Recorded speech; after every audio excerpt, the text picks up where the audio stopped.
오늘 말씀은 사도행전 9장 1절부터 19절 상반절까지 함께 보도록 하겠습니다. 제가 봉독하겠습니다. 사울이 주의 제자들에 대하여 여전히 위협과 살기가 등등하여 대제사장에게 가서 다메섹 여러 회당에 가져갈 공문을 정하니, 이는 만일 그 도를 따르는 사람을 만나면 남녀를 막론하고 결박하여 예루살렘으로 잡아오려 함이라. 사울이 길을 가다가 다메섹에 가까이 이르더니 호련히 하늘로부터 빛이 그를 둘러 비추는지라. 땅이 엎드려져 들음에 소리가 있어 이르시되, 사울아 사울아, 내가 어찌하여 나를 박해하느냐 하시거늘, 대답하되 주여 누구시니이까? 이르시되, 나는 내가 박해하는 예수라. 너는 일어나 시내로 들어가라. 내가 행할 것을 내게 이를 자가 있느니라 하시니, 같이 가는 사람들은 소리만 듣고 아무도 보지 못하여 말을 못하고 서 있더라. 사울이 땅에서 일어나 눈은 떴으나 아무것도 보지 못하고 사람의 손에 끌려 다메섹으로 들어가서 사흘 동안 보지 못하고 먹지도 마시지도 아니하니라. 그때에 다메섹에 아나니아라 하는 제자가 있더니 주께서 환상 중에 불러 이르시되, 아나니아야 하시거늘, 대답하되 주여 내가 여기 있나이다 하니, 주께서 이르시되 일어나 직가라 하는 거리로 가서 유다의 집에서 다소 사람 사울이라 하는 사람을 찾으라. 그가 기도하는 중이라. 그가 아나니아라 하는 사람이 들어와서 자기에게 안수하여 다시 보게 하는 것을 보았느니라 하시거늘, 아나니아가 대답하여 주여, 이 사람에 대하여 내가 여러 사람에게 들었사온즉 그가 예루살렘에서 주의 성도에게 적지 않은 해를 끼쳤다 하더니, 여기서도 주의 이름을 부르는 모든 사람들을 결박할 권한을 대제사장들에게서 받았나이다 하거늘, 주께서 이르시되 가라. 이 사람은 내 이름을 이방인들과 임금들과 이스라엘 자손들에게 전하기 위하여 택한 나의 그릇이라.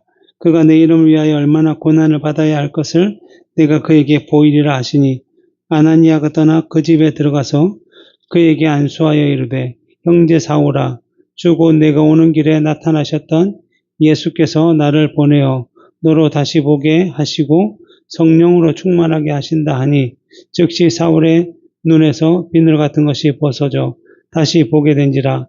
일어나 세례를 받고 음식을 먹음에 강건하여 지니라. 아멘.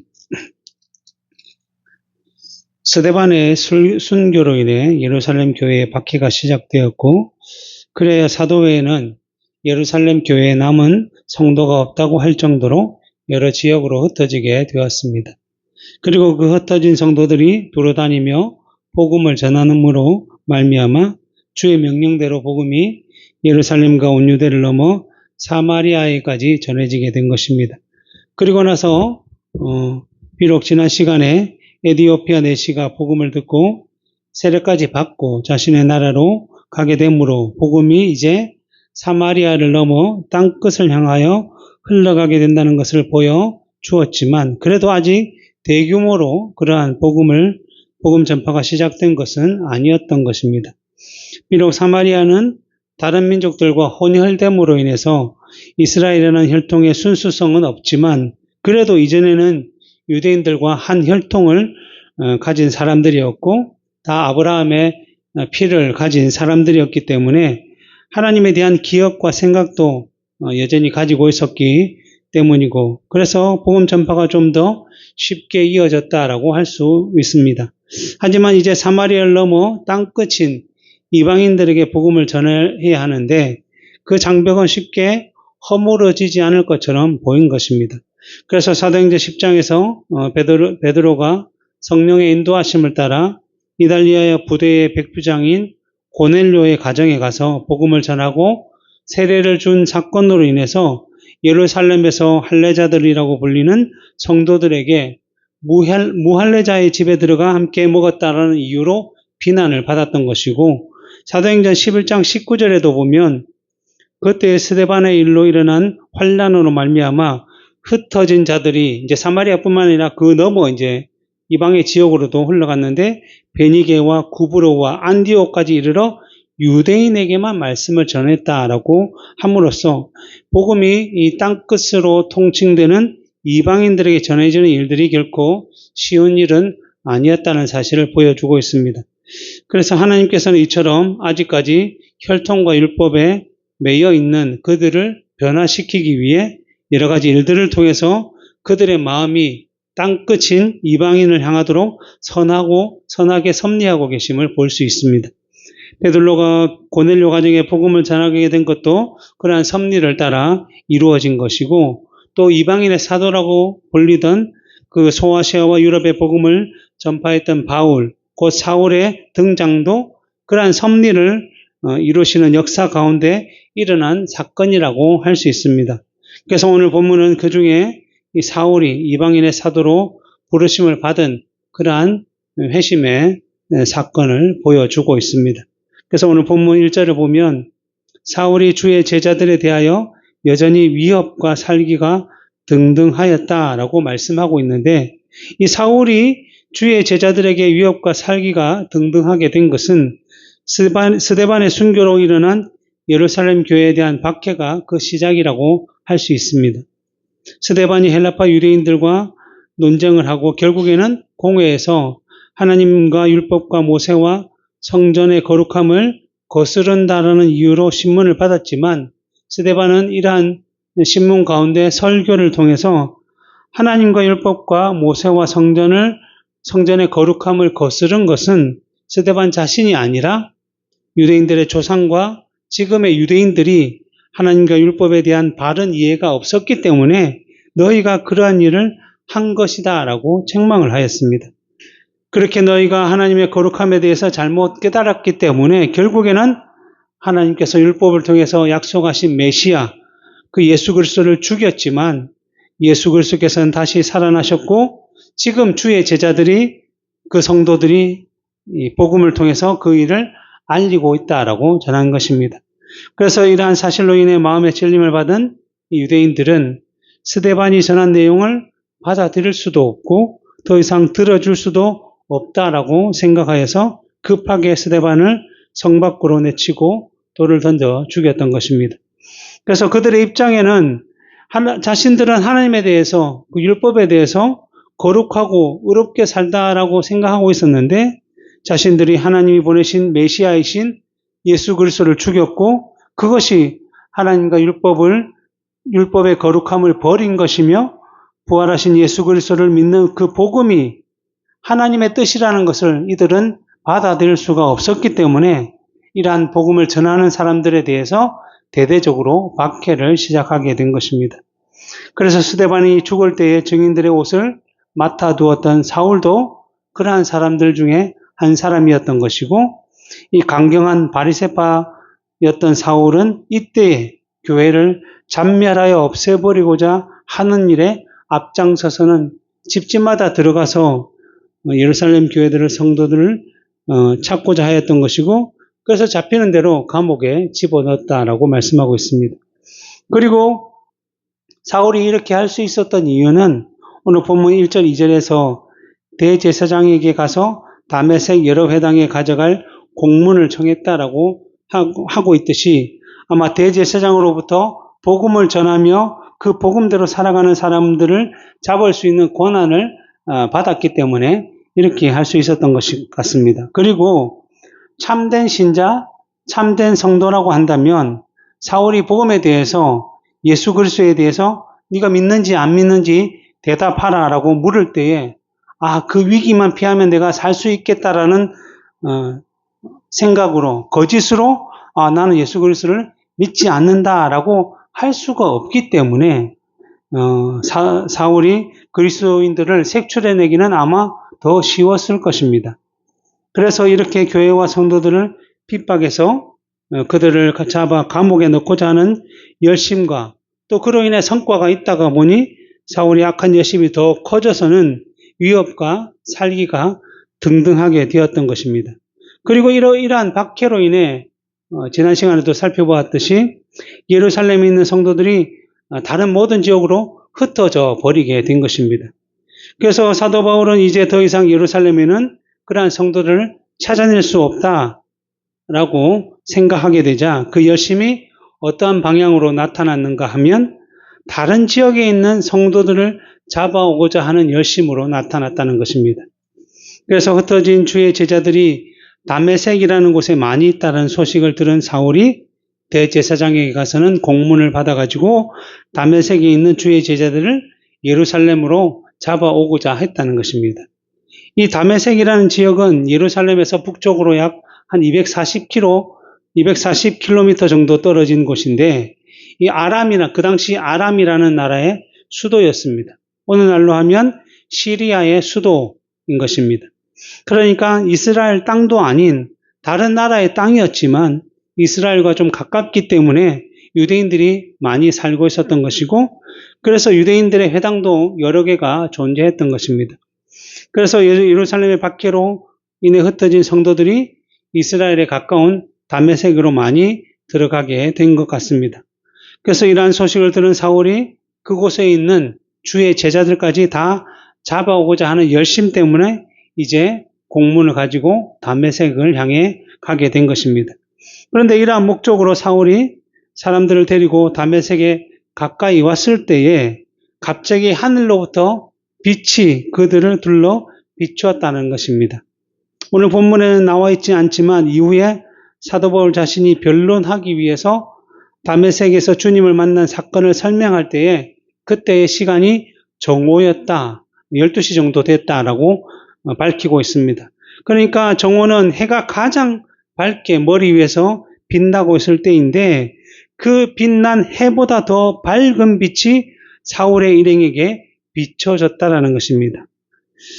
하나님의 창조 역사 가운데 해가 낮을 주관하고 달로 하여금 밤을 주관하게 하셨기 때문에 낮의 해보다 더 밝은 빛을 지금 세상에서는 찾아볼 수 없을 정도로 이 밝게 지구를 비추고 있습니다. 실제로 밝은 날에 우리가 해를 정면으로 바라보면 눈이 실명될 정도로 그 밝기가 너무 세다라는 것입니다.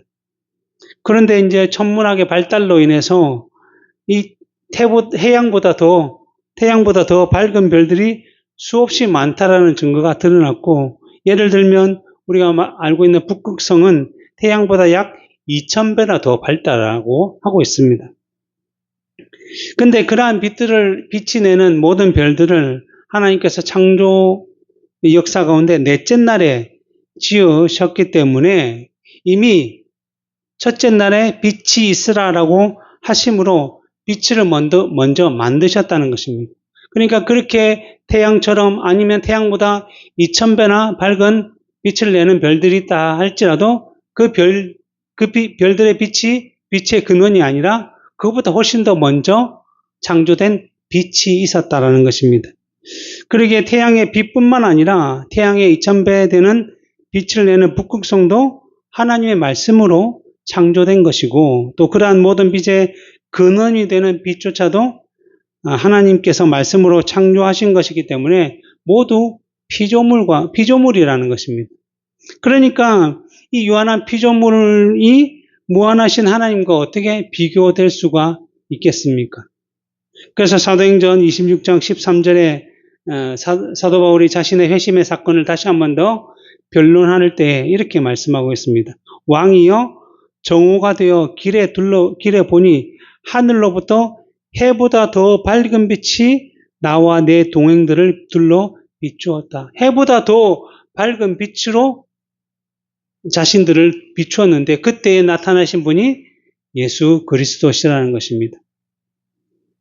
그래서 해보다 더 밝은 빛으로 빛이 비침으로 인해서 사울이 엎드러졌던 것이고, 그때의 목소리가 들리는데 사울아 사울아 내가 어찌하여 나를 박해하느냐라고 말씀했다는 것입니다.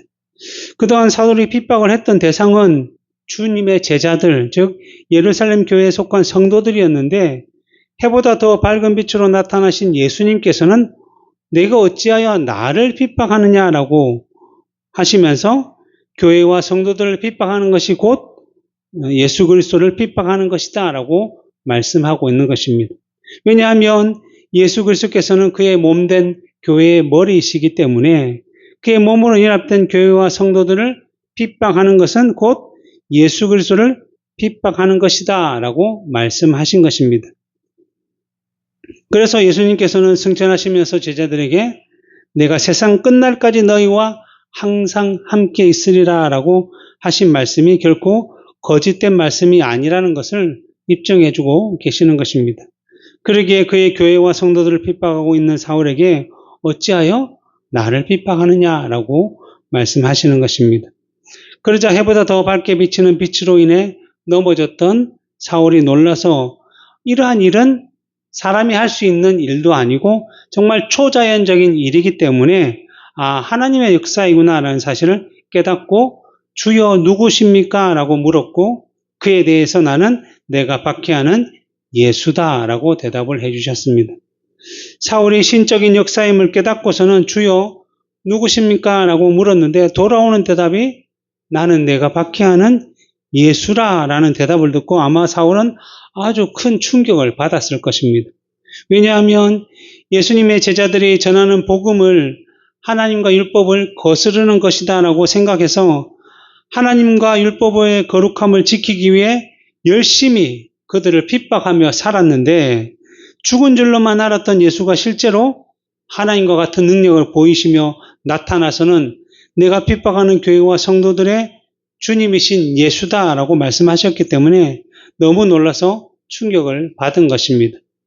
그리고 이것이 사실이라고 한다면 자신이 하나님을 향한 열심으로 한 일들이 오히려 하나님의 뜻과 그 일을 방해하는 역할을 한 것이고 정말 스스로는 율법의 의로는 흠이 없다라고 살아왔는데 그 삶이 하나님의 의를 부정하고 도리어 흠과 죄가 가득한 삶을 살아왔다라고 말할 수밖에 없기 때문에 그것 또한 사울에게는 아주 충격적이었을 것입니다. 그래서 이러한 충격으로 놀란 사울에게 예수님께서 본문 6절에 너는 이제 일어나 시내로 들어가라. 내가 행할 것을 내게 이를 자가 있다라고 말씀하셨습니다. 그리고 나서 이렇게 충격적이고 놀라운 역사를 경험한 사울이었지만 같이 가던 사람들은 지금 일어난 일이 무슨 일인지 어떤 일인지 전혀 알 수가 없었기 때문에 그들도 역시 빛은 보고 소리는 들었지만 그 내용이 무엇인지 어떠한 이유로 일어나는 것인지 알지 못해서 놀라서 서 있기만 했다라는 것입니다. 왜냐하면 이 놀라운 표적과 같은 역사는 예수 그리스도께서 교회와 성도들을 박해하는 사울을 믿음으로 부르시는 소명의 역사이기 때문에 그와 같은 소명이 없는 자들에게는 알 수 없는 현상이었던 것이고 그래서 그것이 어떠한 것인지 전혀 깨닫지 못하게 된 것입니다. 그리고 영광 중에 나타나신 예수 그리스도의 빛을 본 사울이 아무것도 보지 못하는 상태가 되어 다른 사람들의 손에 이끌려 다메섹으로 들어가게 된 것입니다. 그리고 나서 사흘 동안 정말 보지도 못하고 먹지도 못하고 마시지도 못했다라고 말씀하고 있습니다. 식음을 전폐했다라는 표현처럼 사울은 충격을 받아서 정말 그러한 상태가 되었다라는 것입니다. 하지만 사울은 그러한 가운데서 아무것도 하지 않고 멍하게 있었던 것만은 아니라 오늘 본문 11절의 말씀에 따르면 기도하고 있었다라는 것입니다. 사울은 형식적이고 외식적인 바리새인이 아니라 그래도 자신이 생각하기에 율법의 의로는 흠이 없었던 삶을 살았다라고 자부했기 때문에 율법을 지키기 위해 열심을 내었던 사람입니다. 그러나 죄인된 사람이 율법을 통해 의를 이룰 수 없다는 것을 스스로는 깨달을 수 없었기 때문에 단지 율법을 외적으로만 잘 지키려고 했던 것입니다. 그리고 그러한 열심을 따라 율법이 아니라 복음을 전하는 자들을 핍박했던 것인데 예수 그리스도를 영광 중에 만난 이후에 그의 마음에 믿음이 선물로 주어졌던 것이고 그 믿음으로 인해서 자신이 그동안 추구했던 그 율법을 지켜 의를 이루고자 했던 생각들이 다 잘못된 생각들이고 율법의 참된 정신, 그 참된 내용이 가리키고 있는 것은 곧 예수 그리스도이시라는 것을 깨닫게 된 것입니다. 그러다 보니 예수 그리스도께서 오실 것을 예배하러 온 세례 요한이 내려와서는 회개하라 천국이 가까이 왔다고 하면서 회개에 합당한 열매를 맺으라고 할 때에 정말로 많은 유대인들이 자복하고 세례 요한에게 세례를 받았던 것처럼 사울도 아마 자신이 그동안 지은 죄에 대한 깊은 자복의 시간, 회개의 시간을 그동안 가지게 되었다라고 할 수 있는 것입니다. 그래서 사울이 이러한 시간을 가지고 있는 동안 예수님께서는 다메섹에 사는 주의 제자 가운데 아나니아라는 사람을 찾아갔습니다. 환상 중에 그를 불러서는 오늘 본문 11절 12절에 주께서 이르시되 일어나 직가라 하는 거리로 가서 유다 집에서 다소 사람 사울이라 하는 사람을 찾으라. 그가 기도하는 중이니라. 그가 아나니아라 하는 사람이 들어와서 자기에게 안수하여 다시 보게 하는 것을 보았느니라 라고 말씀해 주셨습니다. 그러자 이러한 예수님의 말씀을 듣는 아나니아가 대답하기를 주여 사울이라는 사람에 대해서 내가 여러 사람들에게 들은 것이 있는데 그 사람은 예루살렘에서 주의 교회와 성도들을 박해하고 핍박함으로 정말 성도들에게 많은 해를 끼친 사람이었다라고 알고 있습니다. 그리고 그러한 예루살렘에서 했던 핍박의 행위를 지금 다메섹에서도 똑같이 하려고 대제사장에게 공문을 받아가지고 이곳까지 왔다는 것입니다. 그렇기 때문에 그가 눈이 다시 회복된다면 저를 비롯해서 다메섹에 있는 많은 주의 제자들, 그 성도들이 다시 그의 손에 붙잡혀서 예루살렘으로 끌려갈 수도 있을 것인데 왜 이러한 악한 사람의 눈을 다시 보게 하라고 말씀하십니까? 라고 그러한 의도를 가지고 되물었던 것입니다. 아나니아는 사울이 다메섹에서 대제사장의 공문을 받아가지고 주의 제자들을 잡으러 온다는 이야기만 들었지 그 이후에 사울이 다메섹 근처에서 영광 중에 예수 그리스도를 만나 변화되는 그러한 역사를 듣지 못했기 때문에 주님의 명령이었지만 죄인된 사람의 그 인간적인 두려움, 걱정에 주의 명령에 즉각적으로 순종하지 못하는 그러한 모습을 보였던 것입니다.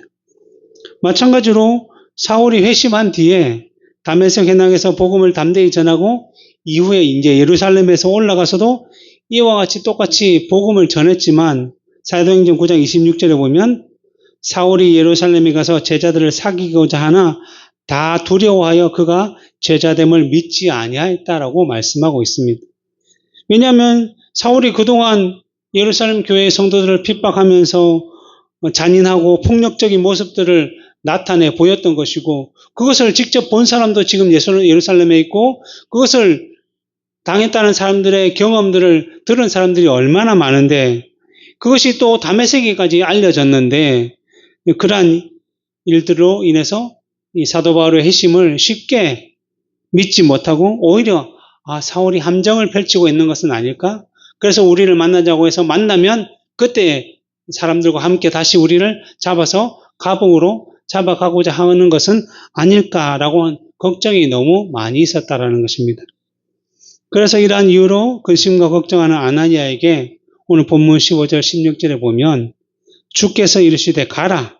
이 사람은 내 이름을 이방인과 임금들과 이스라엘 자손들에게 전하기 위하여 택한 나의 그릇이라.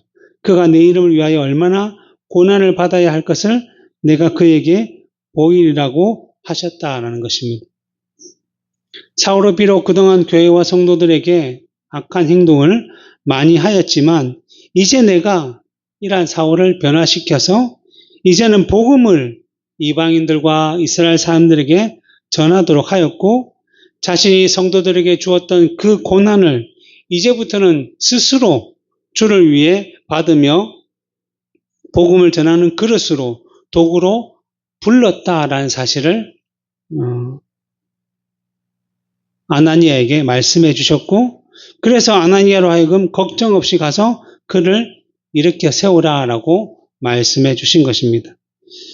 그러자 주의 제자로서 경건하게 살아왔던 아나니아는 환상 중에 하시는 예수님의 말씀에 대해서 순전하게 믿게 된 것이고 그리고 그 말씀대로 사울을 찾아가게 되었던 것입니다.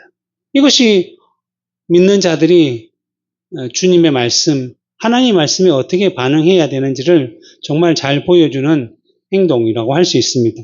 우리가 알고 있듯이 믿음은 바라는 것들의 실상이요 보이지 않는 것들의 증거니 선진들이 이로써 증거를 얻었다라고 말씀하고 있습니다. 이 말씀처럼 아나니아는 회심하여 복음을 전하고 있는 사울의 모습을 본 것도 아니었고 또 그렇게 행동하고 있는 사울의 이야기를 다른 성도들로부터 들은 것도 아니었지만 주님께서 사울은 복음을 전하도록 택한 나의 그릇이다. 내가 그를 변화시켰다라고 말씀하셨을 때에 자신이 보지는 않았지만 주께서 말씀하시기 때문에 그 말씀에 대한 확신을 가지고 곧바로 순종함으로 믿음의 선한 열매를 맺게 되었다라고 말씀하고 있는 것입니다. 이처럼 믿음이라는 것은 눈에 보이는 현실에서 경험되는 일들로 인해서 믿고 안 믿고 하고 안 하고를 하는 것이 아니라 우리가 보고 느끼는 현실보다 하나님의 말씀을 더 확실하게 믿고 따르며 순종하는 것이 곧 믿음이라는 것입니다. 그래서 성경의 조상들이 이로써 증거를 얻었고 지금까지 우리에게 그것을 보여주고 있다라는 것입니다. 그래서 한 가지 예를 들어보면 히브리서 11장 7절에 보면 믿음으로 노아는 아직 보이지 않은 일에 경고하심을 받아 경외함으로 방주를 준비하여 그 집을 구원하였으니 이로 말미암아 세상을 정죄하고 믿음을 따르는 의의 상속자가 되었느니라 라고 말씀하고 있습니다. 이 노아 시대에 하나님의 아들들이라고 불리는 사람들이 사람의 딸들이라고 불리는 그 사람들의 모습을 보고 자기들이 좋아하는 대로 모든 여자를 아내로 삼았다라고 말씀하고 있습니다. 그래서 이를 보고 하나님께서는 그들이 육신이 되었다라고 말씀하시며 그들의 죄악이 세상에 가득하였을 뿐만 아니라 마음으로 생각하는 모든 계획이 항상 악했다라고 말씀해 주셨습니다. 하나님의 아들들이라고 한다면 하나님의 말씀대로 살아가며 하나님만을 경배하며 의지하며 모든 영광을 하나님께만 돌리며 살아가야 하는 자들인데 사람의 딸들 즉 세상에서 눈에 보이고 경험되는 것으로 인해서 살아가는 사람들의 모습을 보고서는 그것이 더 좋아 보이고 실제적으로 자기들에게 도움을 주는 것 같아 보여서 이제 하나님을 떠나서 그러한 길을 걸어가게 되었다라는 것입니다. 우리가 죄라는 그 단어를 관역을 벗어났다는 의미를 가지고 있기 때문에 사람의 마음과 생각이 언제나 하나님을 향해 또 그분과 그 뜻을 향해 늘 초점을 맞추고 살아가야 하는 것인데 그러한 삶보다는 정말 그 관역 없이 그냥 마음대로 아무 때나 쏘면 되는 이러한 것이 당장에 보이기에는 너무나 쉬워 보이고 좋아 보이고 하기 때문에 죄의 길을 따라가는 것이 죄인들인 사람들에게는 더 기쁨과 쾌락을 준다라는 것입니다.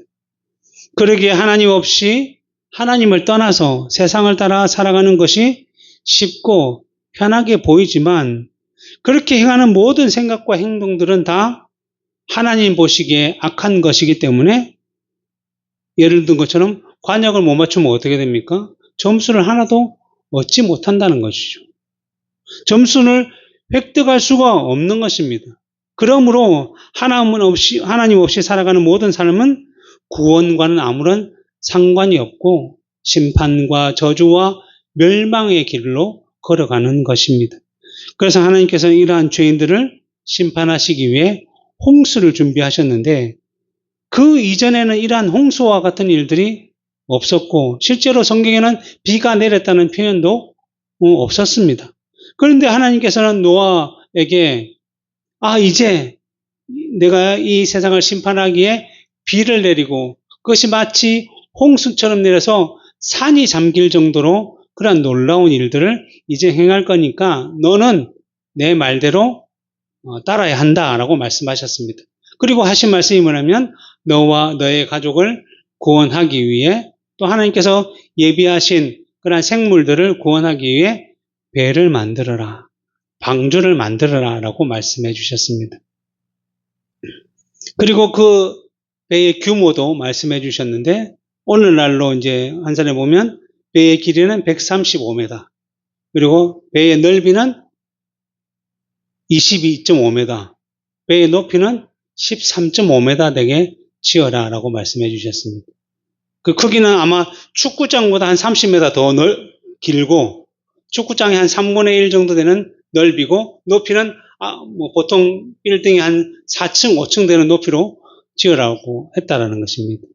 근데 생각해 보십시오. 그 당시에 오늘날과 같은 그러한 기술과 장비와 도구가 있었겠습니까? 아무도 것도 없었겠죠? 스스로 그 가족, 노아의 가족 8명이 그냥 나무를 베고 나무를 잘라서 그렇게 큰 배를 만들었다는 것입니다.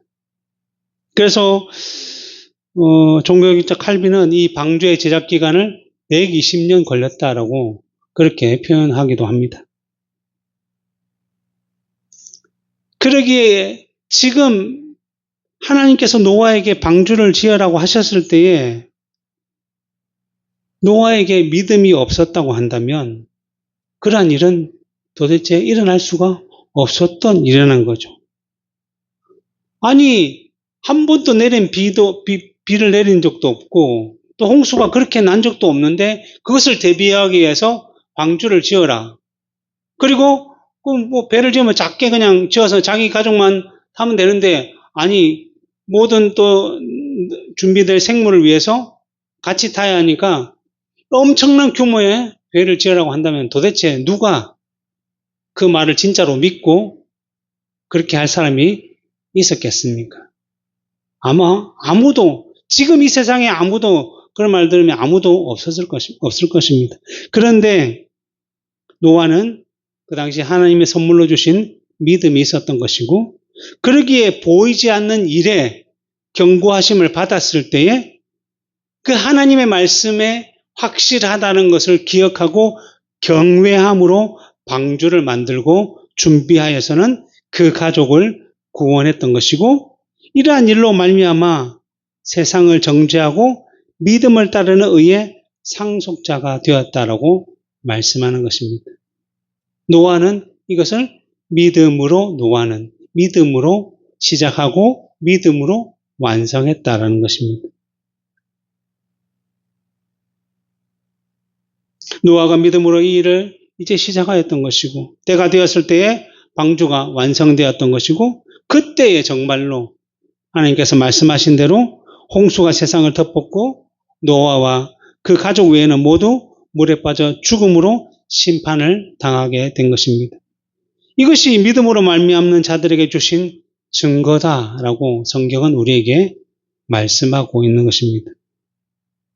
이미 경험했기 때문에 눈으로 보았기 때문에 귀로 들었기 때문에 여러 가지를 통해서 내가 알았기 때문에 그것을 믿는 것이 아니라 하나님께서 그렇게 하라고 하셨기 때문에 경외함으로 따르며 순종하는 것이 바로 성도들이 가져야 할 믿음의 자세와 태도다라고 말씀하는 것입니다. 마찬가지로 예루살렘 교회와 성도들을 박해하고 더 나아가 다메섹이라는 다른 나라에까지 와서 성도들을 잡아가기 위해 온다는 그런 소식이 전해졌던 사울이었기 때문에 이러한 사울에게 가라고 하는 예수님의 말씀에 아나니아는 주저할 수밖에 없고 걱정할 수밖에 없었지만 주께서 다시 한 번 더 이 사울은 내가 이방인의 복음을 전하기 위한 택한 그릇이다라고 분명하게 말씀해 주셨을 때에 아나니아는 그 말씀을 확신했고 경외함으로 믿었던 것이고 그래서 모든 걱정과 근심과 두려움을 내려놓고 사울을 찾아가게 되었다라는 것입니다. 그래서 오늘 본문 17절부터 19절 상반절에 보면 아나니아가 떠나 그 집에 들어가서 그에게 안수하여 이르되 형제 사울아 주 곧 내가 오시는 길에 나타나셨던 예수께서 나를 보내어 너로 다시 보게 하시고 성령으로 충만하게 하신다 하니 즉시 사울의 눈에서 비늘 같은 것이 벗어져 다시 보게 된지라 일어나 세례를 받고 음식을 먹으며 강건하여지니라 라고 말씀하고 있습니다. 이로 인해 이제 이방인의 사도라고 불리며 소아시아와 유럽 지역에 복음을 전하게 되는 그 헬라어로 바울이라고 불리는 사람의 회심의 사건이 일어나게 된 것입니다. 그러나 여기서 중요한 것은 사도 바울이 주께서 이방인의 사도로 이미 택하신 그릇이라 할 정도로 준비된 사람이었다라고 하지만 그 스스로 그 길을 걸어온 것이 아니라 그의 삶은 정말 복음과는 완전한 반대로 복음을 따르는 사람들을 핍박하고 박해하는 삶을 살아왔던 것이고 오로지 주께서 환상 중에 나타나셔서 부르셨기 때문에 그가 회심하며 돌이키게 됐다라는 것입니다. 주님의 12제자, 12사도도 스스로 주를 찾아온 자들이 아니라 주께서 직접 그들을 찾아가셔서 그들을 부르시고 그들을 사도로 세우신 것입니다. 그래서 사람들이 때로는 이렇게 생각하죠. 나도 바울처럼 사울처럼 환상 가운데 주님께서 오셔서 나를 부르셨으면 얼마나 좋았을까. 그렇게 부르셨으면 내가 하나님과 그 말씀에 더 순종하는 삶을 살 수 있었을 텐데라고 생각하는 사람들이 있을 것입니다. 그러나 삼일째 하나님께서는 기쁘신 뜻의 의논을 따라 모든 것을 작정하시고 그 작정하신 바를 이루시기 위해 창조하시고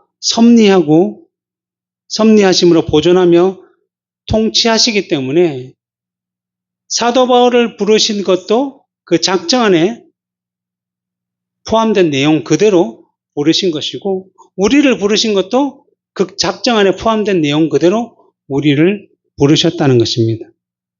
그래서 환상 중에 사도 바울을 부르신 것처럼 부르시든지 아니면 정말 내가 태어났는데 믿음의 가정에서 태어나서 그냥 예수를 믿게 되었든지 아니면 나는 불신 가정에 태어났는데 뭐 친구나 이웃 아니면 친지의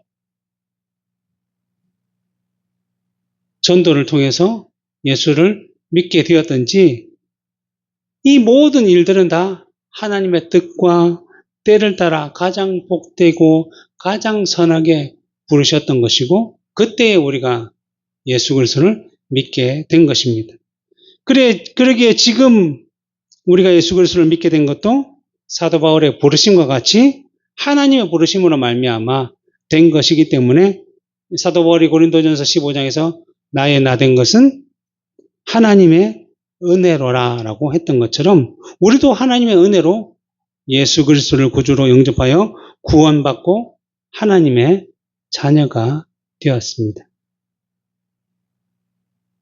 그러기에 하나님의 이러한 놀라운 작정을 따라 부르신 그 택하심으로 말미암아 하나님의 자녀로 하나님의 백성으로서 주의 제자로서 우리가 살아가게 되었다는 사실을 우리가 안다면 당연히 주신 믿음을 따라 믿음을 의지해서 우리의 삶을 살아가야 할 것이고 그 믿음은 언제나 눈에 보이는 것과 나타난 것이 아닌 주의 말씀에 순종함으로 열매를 맺어가야 한다는 것이며 그것이 곧 믿음을 가진 우리들의 삶이다라고 말씀하고 있는 것입니다. 기도하겠습니다.